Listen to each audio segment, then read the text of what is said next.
In the quiet town of Ravenhollow, life was idyllic.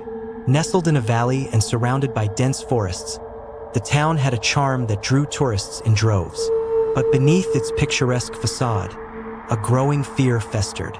Over the past 6 months, 5 young women had vanished without a trace. Locals whispered about the Butcher of Ravenhollow, a name born from urban legends and fueled by chilling rumors. Detective Sarah Calloway was assigned to the case, a seasoned investigator renowned for solving the unsolvable. Upon arriving in town, she could feel the air was heavy, charged with anxiety. Ravenhollow was no longer the safe haven it once was, and Sarah was determined to uncover the truth before the butcher claimed another victim. Sarah began her investigation by delving into the files of the missing girls. All were in their early 20s, intelligent and ambitious, with no apparent connections between them. However, one detail stood out. All of them frequented the Hollow, a dimly lit bar on the outskirts of town.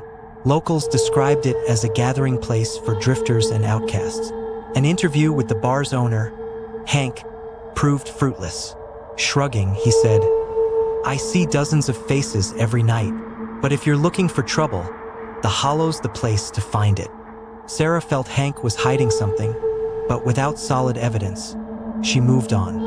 Reports of the missing individuals painted a grim picture of a systematic and ruthless predator. While examining the latest disappearance, Sarah uncovered a chilling pattern. Each girl had posted on social media shortly before vanishing. Their last known locations were near Ravenwood Forest.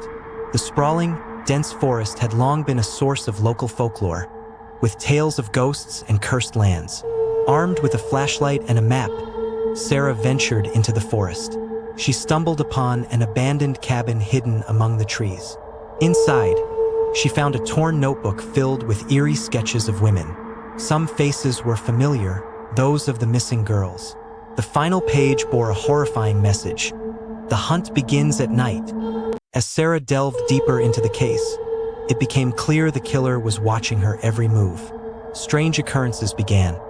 Her car tires were slashed, anonymous notes were left on her doorstep, and on one occasion, she swore she saw a shadowy figure watching her from across the street. Her resolve only grew stronger.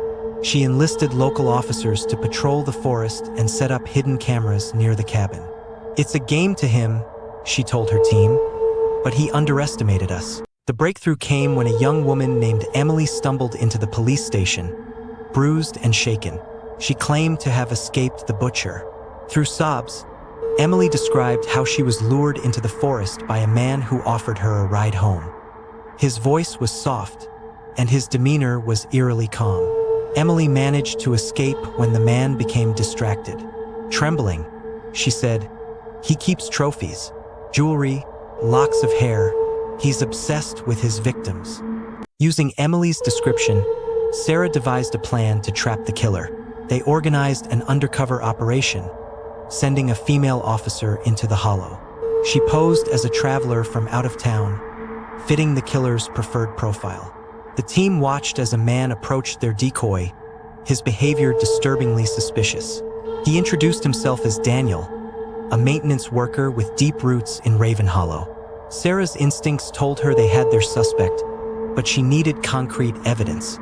When Daniel realized he was being tailed, he fled into Ravenwood Forest. Sarah and her team pursued him through the dense trees, their flashlights slicing through the oppressive darkness.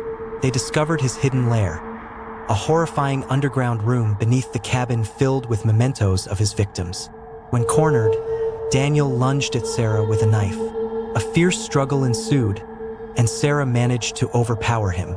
He was arrested, bringing an end to his reign of terror. With Daniel behind bars, Ravenhollow began to heal. The victims' families found some solace, and Sarah was hailed as a hero. Yet, she couldn't shake the haunting memories of the case. Late at night, she replayed Emily's words in her mind. "He's obsessed."